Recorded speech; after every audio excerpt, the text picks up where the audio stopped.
What's recruitment been like for you, career? I'm talking about you being recruited, not recruiting at the moment. How have you found that? Okay, well, I've hardly ever been recruited because obviously, so in the first instance, my first sort of recruitment experience was at uni. And that was the sort of the milk round, where they used to go around and do the seeing people. And that's a great story. So I met a guy called Dave Allen, who was the head of HR for Hilton Hotels, Ladbroke Hilton then it was. And he gave us all a form to fill in, which you basically had to mark yourself out of 10 on 20 points. So it was like punctuality, all the different things that I guess they wanted. So I just marked myself. I thought, God, I've got no idea how I'm a student. I've got no idea. So I just marked myself 10 or 11 on all of them. And when I met him, I saw he'd written on his pad precocious. That was, so he said to me, well, how can you be 10 or 11 on all these things? I said, well, to be honest with you, Dave, I don't know yet because I am actually not in a job. But if I don't believe in me, how can you? And he literally gave me a space straight away. So I was like, okay, this confidence works. So it's confidence, not arrogance. That's what I would say. Maybe a little bit arrogant when I was younger, but I'd say now definitely you've got to remember to be humble and to believe in yourself, but not in the right way. And what's your own experience of being then? And we're talking all round recruitment. What does recruitment mean to you? Okay. Maybe the last sort of 5-10 years maybe the last 5 years where we've seen that big change. Yeah. So it's really interesting because I've seen my daughter go through recruitment because she obviously left uni and she started looking for a job. And I think to be really honest with you, and I'm not just saying this because it's you, I actually think you have more credibility if you go through a recruiter. Really? Yes. I mean, it's when she was looking for jobs, I was helping her and we were going on LinkedIn. We were putting CV. I mean, we did all sorts of stuff. We actually, she actually got an interview with Aless, who we did that through. I think we sent them a cupcake or something to the head of recruitment and said, with their logo on saying, some sort of strapline we made up or whatever. Basically, she wasn't getting the level of interviews I would expect for someone in her position, having a university degree, also being very bright, all the extra things she'd done. She just was getting regrets. And then suddenly she went to recruiter and she was being interviewed by everybody. I think the thing is there, and look, hey, I'm not ever going to tell people, but one of the things I'm a big fan of is not actually going to recruiters first, if you're an employer sort of thing. I think the thing is, if you're going to approach companies directly, the worst people you can go to is the recruitment team or the HR team.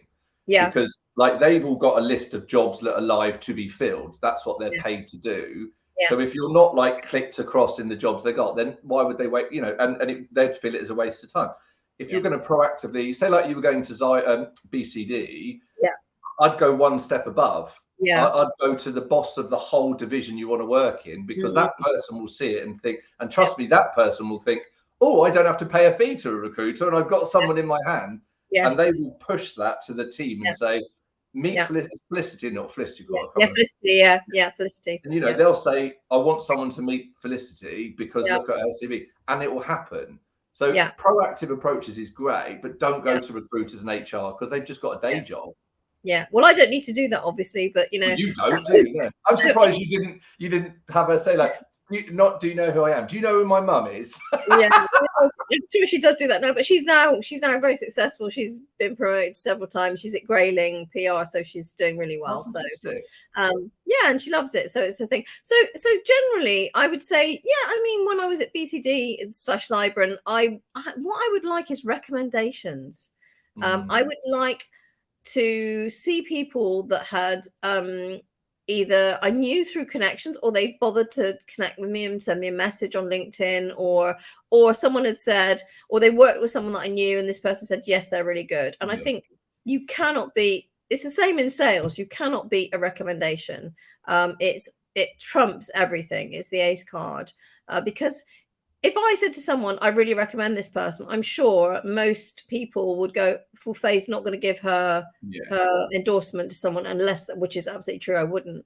So I think that is really good. And I think with recruitment, I think one thing I'd say to all employers out there, please, please, please, if someone does apply directly to you, just send them a response. It's one of my things I really feel bad about for the youth of today, that they're trying their best to get a job, etc., whether it's through a recruiter or directly.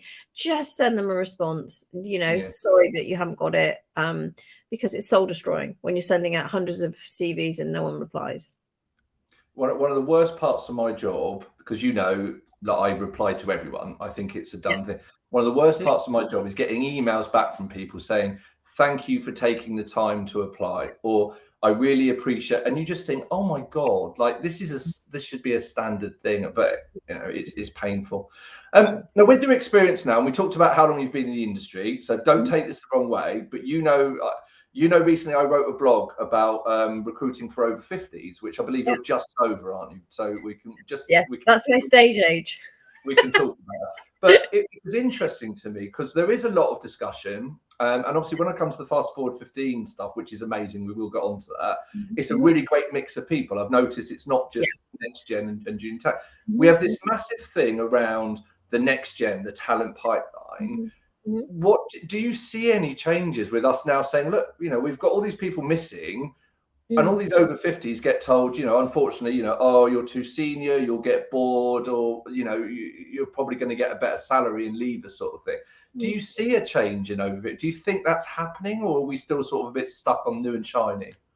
No, I personally think our industry should open up to recruiting the over 50s, because first of all, they're going to have massive experience, and it's all about the right person, right fit for your company. But there's a lot of people out there maybe who want to be in work and want to do something and actually need the money, because let's face it, the inflation, the cost of everything. So I think providing you recruit the right person and you have the right support in place, then I think you could have some really loyal, great over 50 workforce that's available to you, and it's going to be reliable and there. But obviously, that's something that each company needs to think for themselves. It reminds me of that, that Intern film with Robert De Niro. Have you ever seen? We saw it. Yeah, a good film with Robert De Niro where he's the intern, he obviously turns it all around for the big boss and stuff. I think it's Anne Hathaway, and I love that film. That's a great example of someone having spent all their life doing stuff that's got an absolute fountain of knowledge, and then going back into the workplace, maybe lower down, but fitting in and helping make some good changes. So embrace it. And you're so right as well, because as an industry, we've got this terrible thing, and I speak to employers and stuff all the time. People always ask for years experience, and then suddenly you get to this point of, well, that's too many years experience. Yeah. But if we really want to, and fast forward 15 is brilliant at diversity, not just race, but gender and age. If we said, like, what can this person do for the business rather than how long have they done it? Yeah, like overnight we could get rid of our talent shortage. Do you know what I mean? And do you, because I know you do consultancy work with people, do you feel there's a real proper, like, we do want to diversify for a reason rather than so we can stick it on a set? Do you feel that momentum is keeping going? I would say that companies should just have a strategy for recruitment of good people. That's it. Good people. Doesn't matter age, color, race, where they're from, what they, it's about good people. And a lot of the time you can train or develop people if they've got the right attitude and they've got the right passion to do the job. So, obviously skills are important, but I think sometimes we overlook passionate, hardworking people with a great attitude because they don't tick certain boxes. And I think maybe, just sweep away anything and look for good people.